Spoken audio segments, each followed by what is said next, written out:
Yeah, man. Hey, go ahead, OG. I didn't mean to cut you off, bro. Hey. When Rutt asked me, man, we had talked about this, and that was like the first thing that popped in my mind. Must be the limousines, fresh class. Anyway, yeah, man. Like I said, that boy been doing a good thing with like football wise coaching. Like I said, the little leagues. Now he bringing this shit to the collegiate level, and even with that big name, you know, he probably could have went off somewhere, you know, somewhere bigger, probably SMU, TCU, something, anywhere. But there was some talk of him being a coach of Florida State too. Yeah, I heard he was talking about coming back home. Yeah, man. He decided to go ahead and just take it on down to an HBC down in Jackson, Mississippi, which had me a good old time in Jacktown. I ain't gonna lie. So that goes down to Jacktown. Yeah, that place got a little special place for me in my heart. And that college campus, man, they got an extra place in my heart. But I'm glad he's going out to do that. Like I said, not only just going to help out bringing the schools, you know, and like bringing that notoriety to the school. I ain't gonna lie, Jackson State, they motherfucker got some work cut out for him. I ain't gonna lie to you. It's like shit, what's that movie? Waterboy? You gotta, the boy sitting over there on the sideline making water. That's the best thing going on right now. But they be all right though, man. Like I said, you got that notoriety going on. He said the level of coaches he bringing in, you know. Even though he debunked it on Twitter saying, hey, don't be putting no names out there. He ain't announced no names. But, you know, there'll be names thrown around like Warren Sapp, T.O., and McNabb, Jimmy Smith. Yeah. Even Emmitt Smith said he know a guy that would be a pretty good running back coach. So, you know, it's been some big names being thrown out there.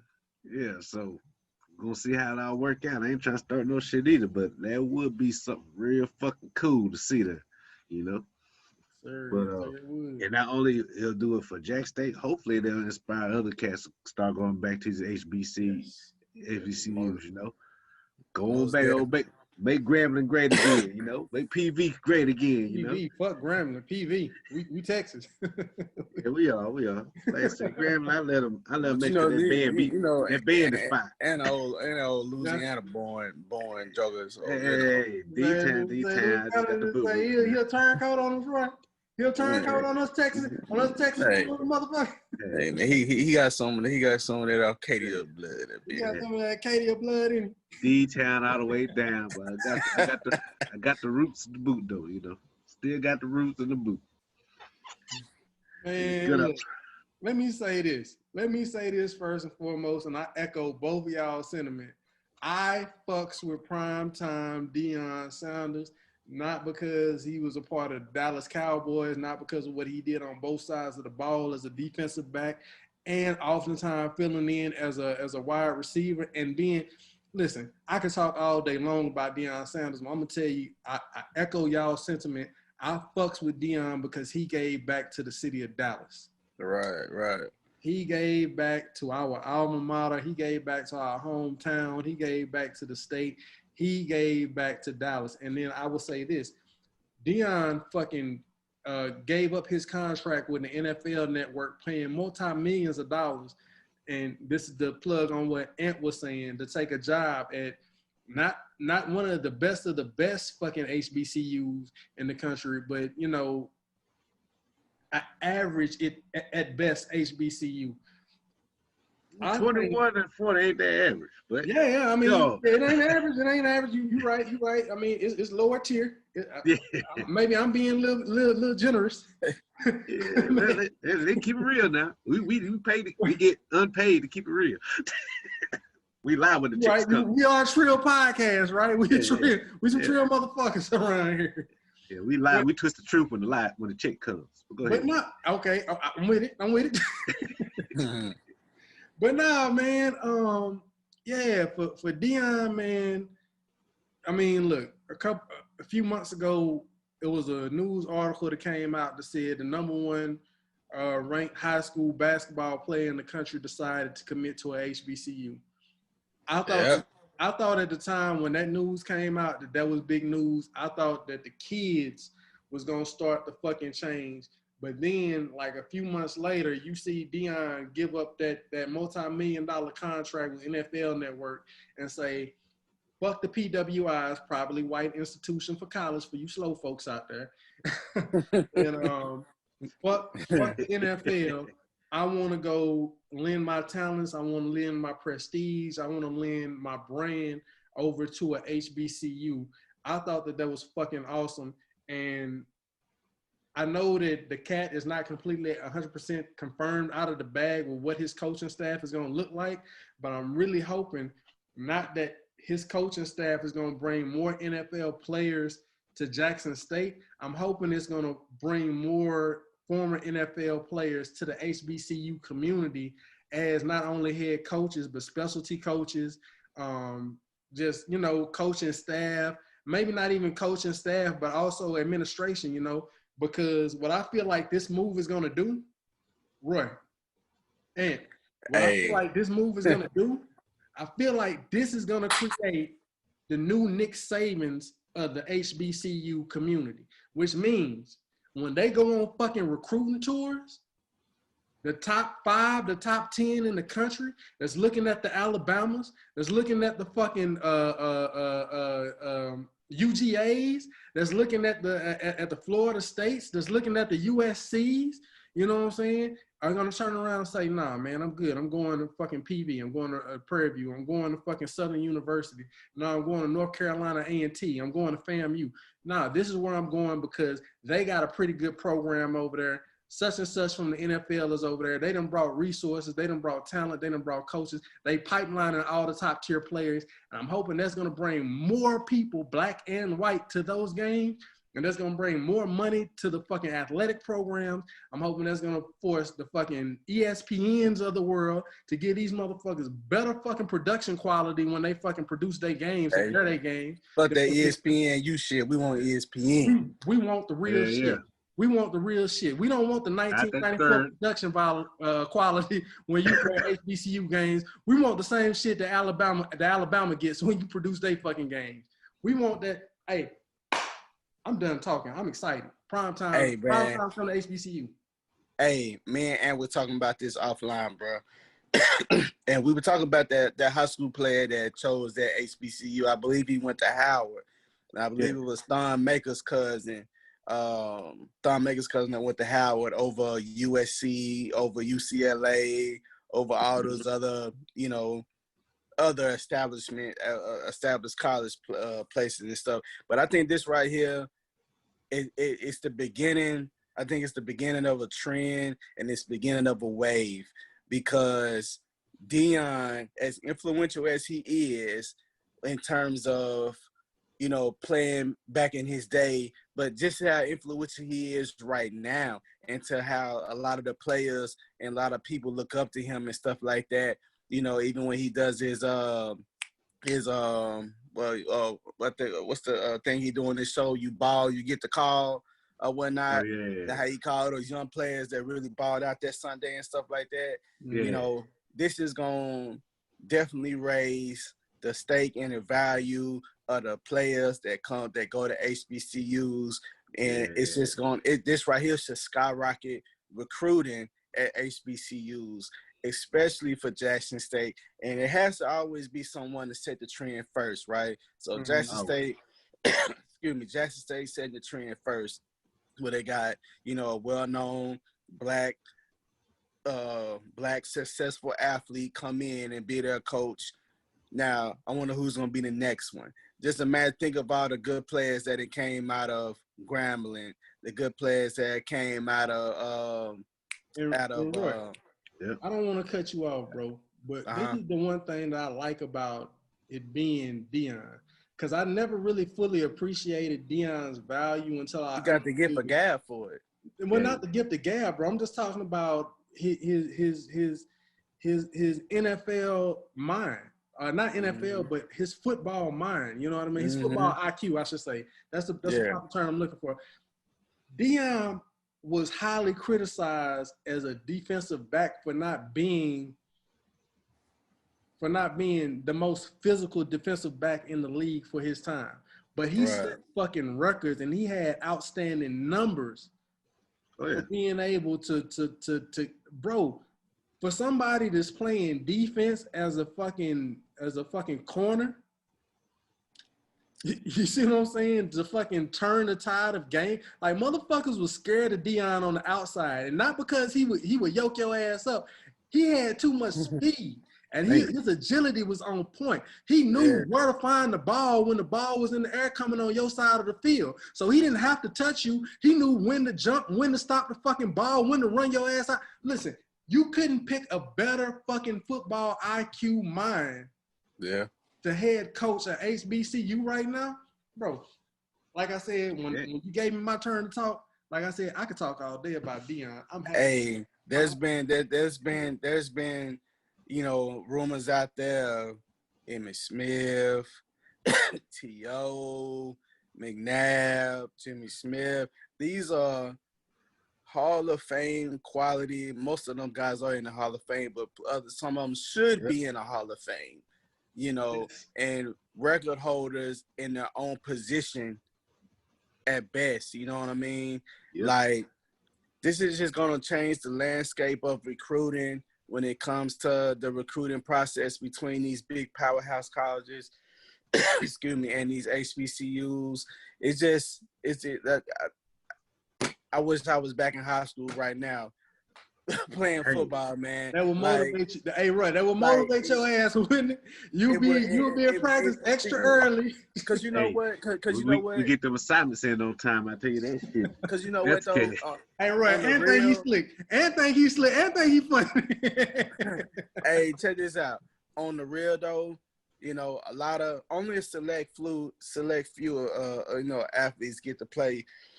Excuse me, at these D1 schools, these big D1 schools, these big, you know, teams in the Big Ten, Pac-12, and all these type of places. You know what I mean? And a lot of times people will choose those big name schools, those UCLAs, those USCs, those Ohio States, because a lot of our DeSoto players have gone on to play at Ohio State. And I think it was Iowa State. They don't went Big Ten. You don't see a lot of these guys go Big Ten.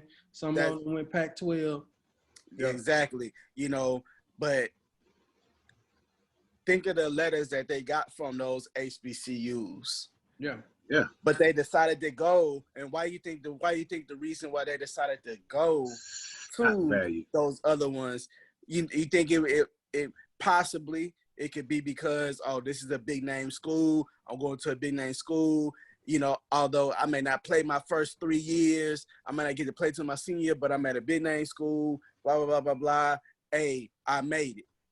You know, and then you end up getting drafted, you know, 5th, 6th round. You know what I'm saying? But a lot of people don't think of the strategy of it. If you go to a smaller school and you ball the hell out. In there.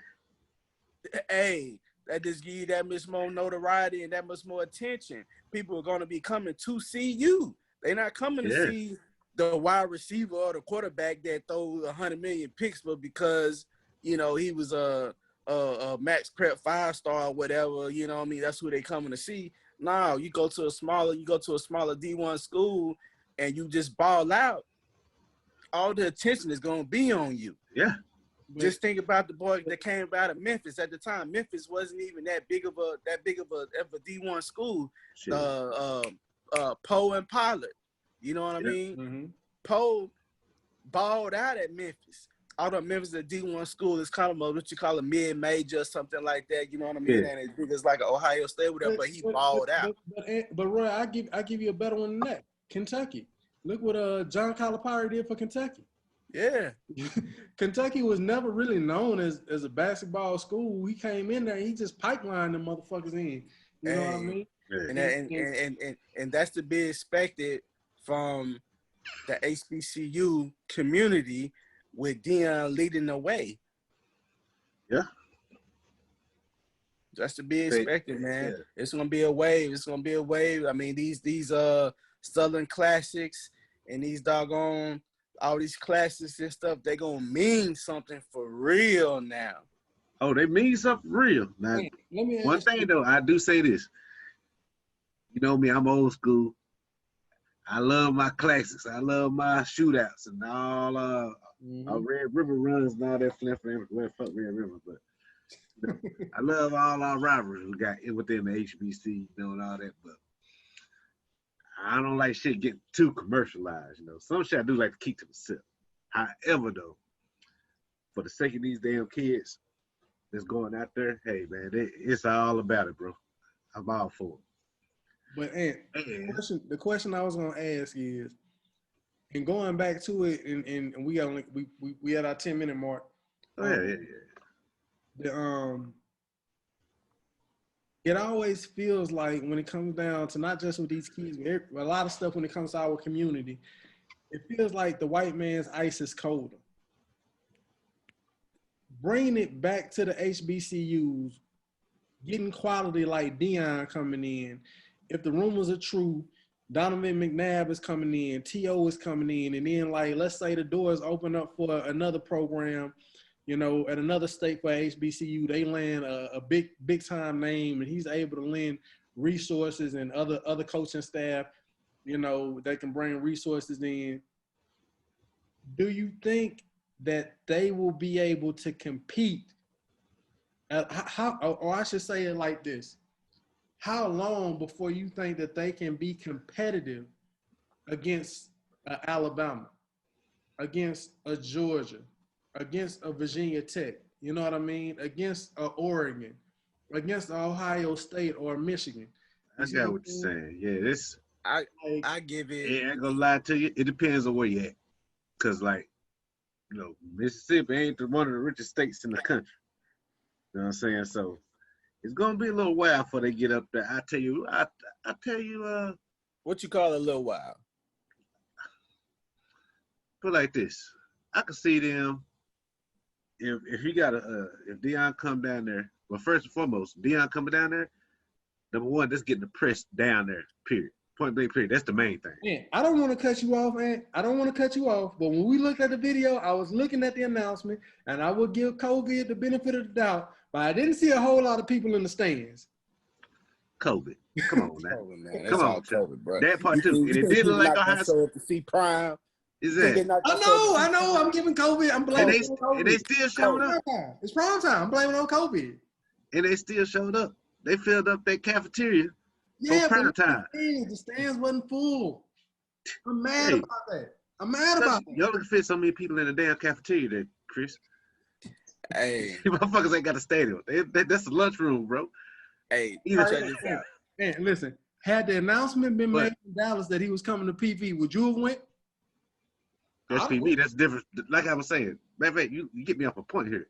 I'm sorry. So, look, for Mississippi, Jack State, I give if Dion come down there and do what he do and all this shit helps and he get the resources he need and the kids start coming, I give them 3 years before they could play Ole Miss, I should say. However, like I said, it depends on where you're at. If you bring your ass on down 10 a little bit more, come down there to TSU and fucking fuck around TSU and Prairie and all that.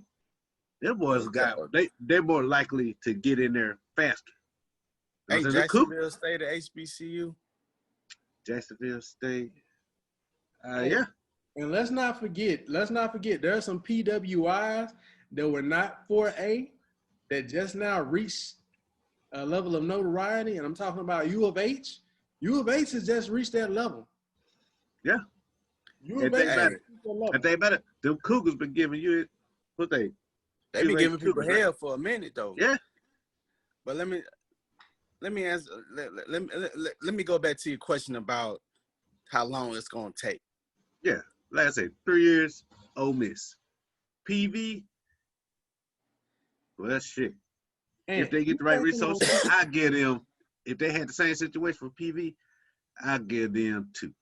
And you thinking on a timeline of PWI engagement? I'm looking at it totally different. How long before they are able to compete for a national championship, going to the playoff bracket for a national? Can they reach that level? Because if they reach that level, that's what's going to open up the doors for more HBCUs. let me tell you something. That is not. I don't agree. I don't agree with that one, Chris.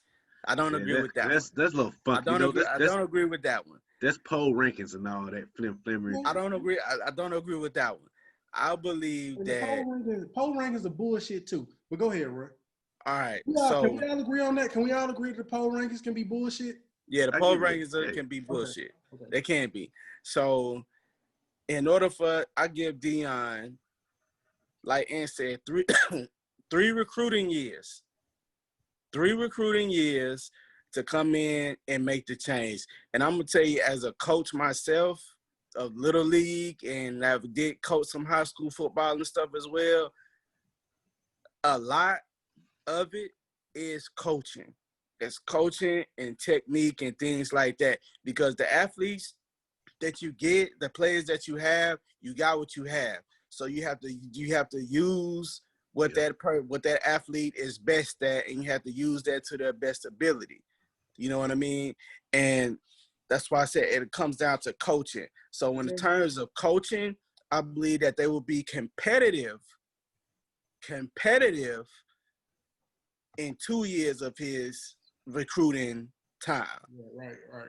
And 3 years of his recruiting time, I think that's when they will start actually really being a major competitor, major factor in terms of the conference and things like that. Now, all it takes. I get excited about the shit, bro. Like, I know, like, I hate to say it in these terms, but being black, like, when you see it's a black, just to say that Dion is coaching at HBCU, bro, is such a fucking. We don't even know how this shit gonna turn out. Oh, bro, I think it's the Southern Classic down there in Memphis. I think that's what they call it, Southern Classic. I'm there. I mean, we all bought in. But we looking I'm there. Bigger. We all bought in, but we looking at it at a bigger term. It's more than just the pride and all this for the black community. We want to take down the PWI game for NCAA. But see, that's gonna take time. It's gonna take time. That's not gonna happen in 2 or 3 years. Yeah. It's not gonna happen. That's something that's gonna happen, you know what I mean, years down the line with the recruiting and things like that, and with the system and stuff that's being put in place in the development of different players. As far as them competing for a national championship, like, that's a little bit further down the line. But the fact, if they able to turn their record around, turn the play around and stuff like that, that's gonna automatically start bringing people, people there, because people don't want to go places that lose. Everybody wants to be a winner, and that's one of the reasons why a lot of players, you know, in these small towns choose these big name schools, because they're known as winners and not losers. You know what I'm saying? We got less than a minute real quick. And go. Poll rankings, top 25. Where do you see Jackson State in the next 2 to 3 years, since we giving them 2 to 3 years? Well, same thing for you out there answer. 3 years, I'd give them around like 20 if they're kicking ass. 20. Well, I'd give them between 19 and 25. Between 19, I say between 19 and 22, bro. 19 and 22. Dion, any given Sunday, somebody can fuck up the Dion can have him in the top 25. Dion can have him in the top 25 in 3 years, bro. In less than 3 years. If Dion can have him in the top. Say less, I say 3. I'm happy with that. That's 2 years of recruiting. He'll have him in there. He'll have him in the top 25, bro. And then don't forget about FAMU. FAMU may fuck around and whoop their ass though, so that's a little tough. FAMU be balling that. Southern University and North Carolina A&T. Those are the bullies of HBCU. Everybody know it. Hey, they will have that shit strapped on tight when Jackson State come through. Believe that. We're gonna see. They coming through the swagging and swinging and knocking heads off. Will you motherfuckers have Jackson State HBCU jerseys this year?